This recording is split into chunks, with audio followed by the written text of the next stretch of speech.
morning.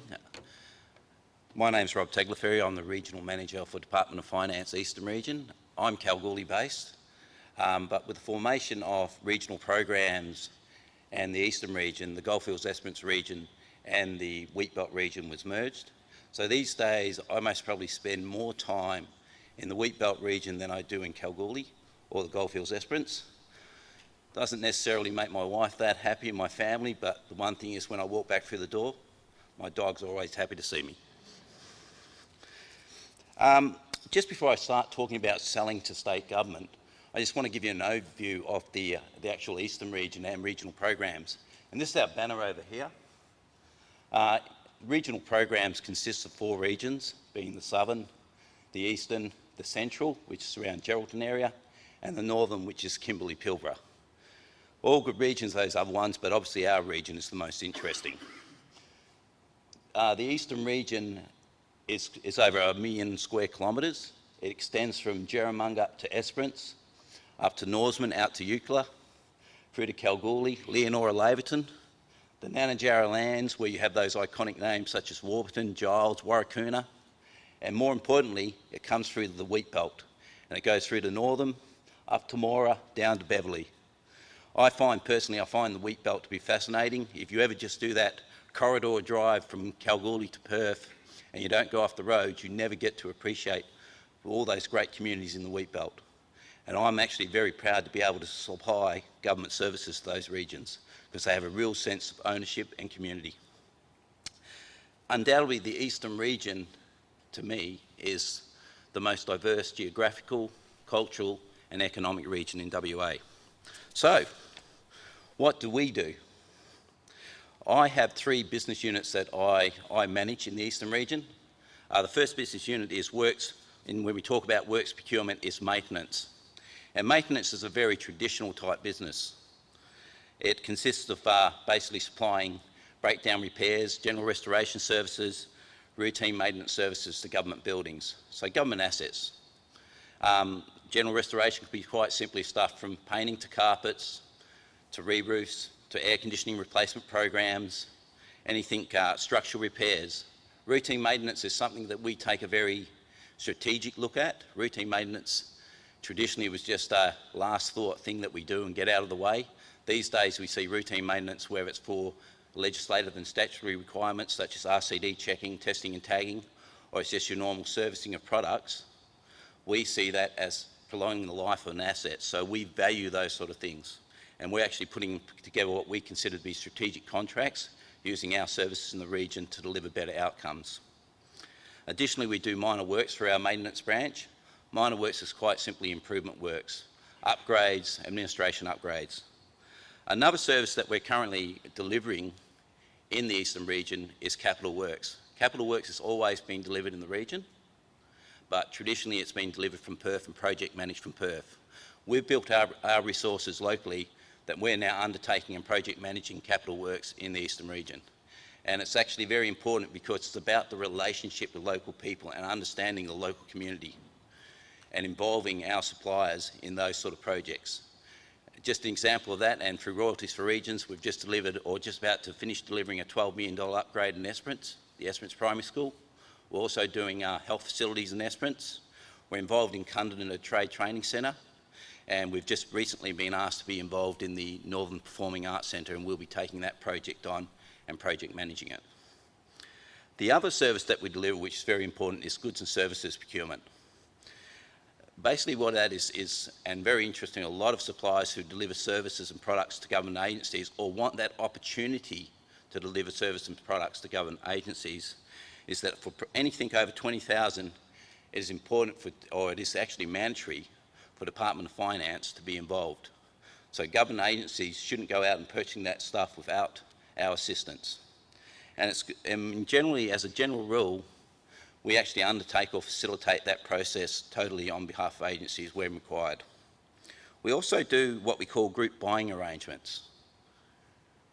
Some of you may be aware of what they call, in state government, what they call common use arrangements, and that's for the purchasing of aggregated buying for stationery, ICT equipment, services, temp personnel, all those sort of things.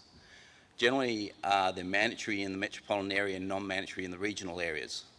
But a lot of suppliers don't necessarily get those opportunities. If we, in talking with our clients, our customers, if we can identify those opportunities and it makes sense to do so, we look at the potential of putting in what we call a group buying arrangement, which is a regional common use arrangement. In Kalgoorlie, or in the Goldfields Esperance, we currently have about 3 group buying arrangements going, which are proving very successful. And as we expand, and we're currently looking at opportunities in the wheat belt. In the future, my procurement team are Kalgoorlie based. I'm actually working on the process of relocating one of them to the Northam office to better service the wheat belt and better understand what suppliers are chasing in terms of government opportunity. Additionally, we provide advice, planning and knowledge sharing. And that's not only to our clients, but it's also to our suppliers. A lot of suppliers do not know how to bid on government opportunities and government contracting. So we run training seminars through our policy and practices, and we also run them for our own people in Goldfields Esperance and wheat belt. Who are our clients? Our clients are state government agencies. Example is Department of Education, Health, Department of Child Protection, Wheat Belt Development Commission, and not so much, we don't do work for government trading enterprises naturally, and in terms of agencies with special responsibility, main roads, obviously they look after the roads, Department of Transport and Land Corp, but we do odd contracting for main roads in procurement and in works.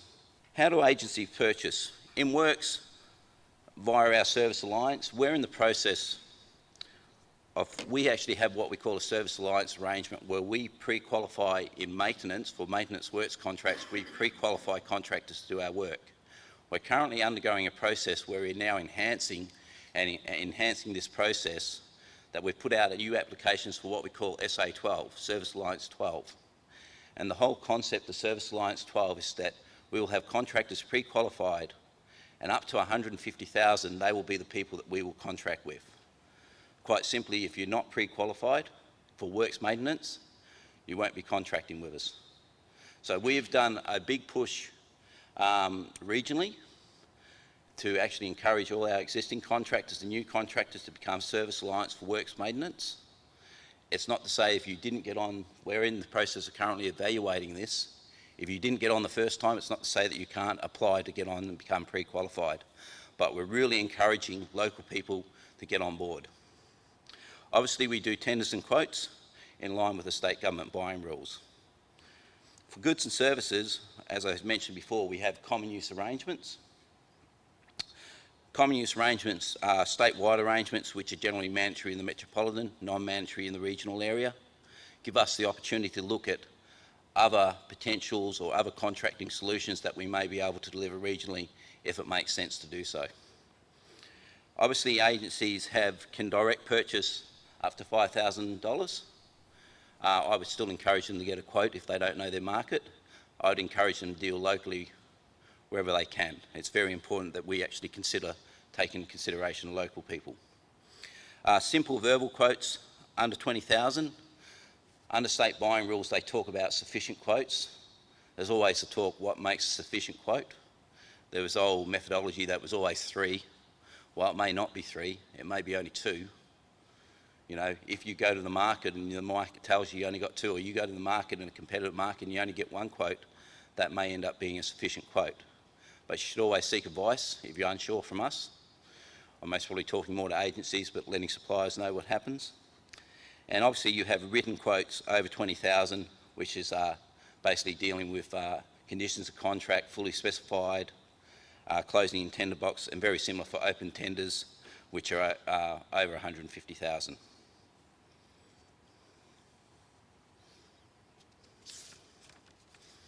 What agencies want? Value for money. It's an interesting one, value for money. I think there's a lot of determinations on what, you know, if a supplier would say, well, what is value for money? You know, government only takes the lowest price.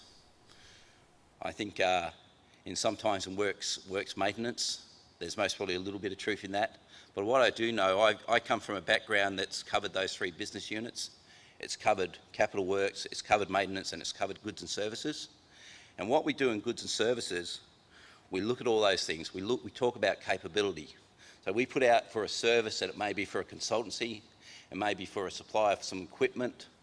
We look at all those considerations: capability, experience, life cycle costing. It's just not about price. And I know one thing, even in the works area, which is very traditional and price-based, that procurement mindset is starting to come in. So government is getting there and starting to consider all those items which delivers value for money. Obviously, we talk about governance, and I think, insurance, legal requirements, honesty, integrity, safety, meeting appropriate standards. The other thing that I think what agencies want is relationship, and that's with our suppliers. And it's about a positive and trusted relationship. It's about the way we behave and the way you behave to get a better outcome. And I think more and more that's coming through in what we do. We want those good relationships with industry. And the other thing, naturally, and I just talked about it previously, sustainability, environmental and economic outcomes, life cycle costing. If the item's going to cost a little bit more up front, but over the 10 years of its life it's going to give you a better outcome, maybe that's the better product, just not that lowest price. So all those considerations come into account when you look at value for money.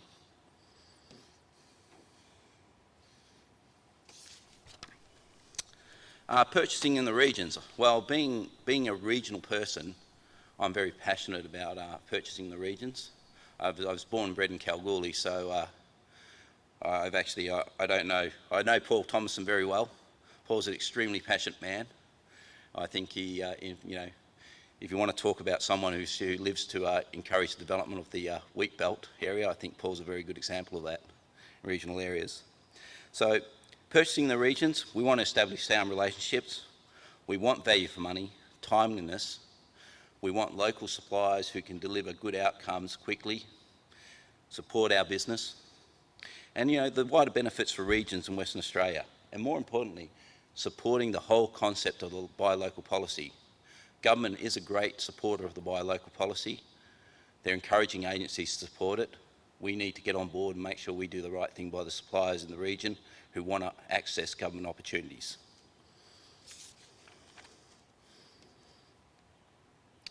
Okay, how to get government business.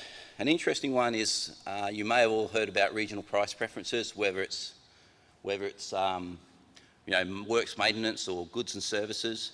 They are a little bit different. They're not identical, so you need to be aware of that. I think the first thing I've got to say is that if you bid on government work and you're a regional supplier, understand how regional price preferences work. In my time, I've seen a number of bids come in where people who were entitled to didn't claim regional content. They may not have indicated even regional business preference. And basically they miss work. I've had a recent example but it does work. I mean, is it going to always impact on the contracts you bid on? Most probably not, but at times it will. So I encourage you to claim regional business preference or regional price preference. If you don't understand it, get in contact with us, talk to us.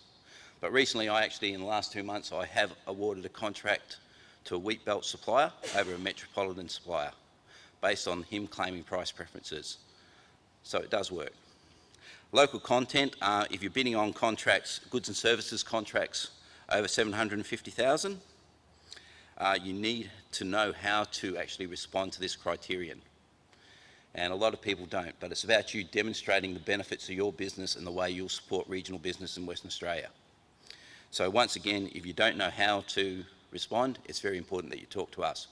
We'll assist you in your submission. Okay, tenders WA. A lot of government contracts now aren't going in the newspapers. It's not mandatory anymore. They put them on tenders WA. So please, it's an online website tool.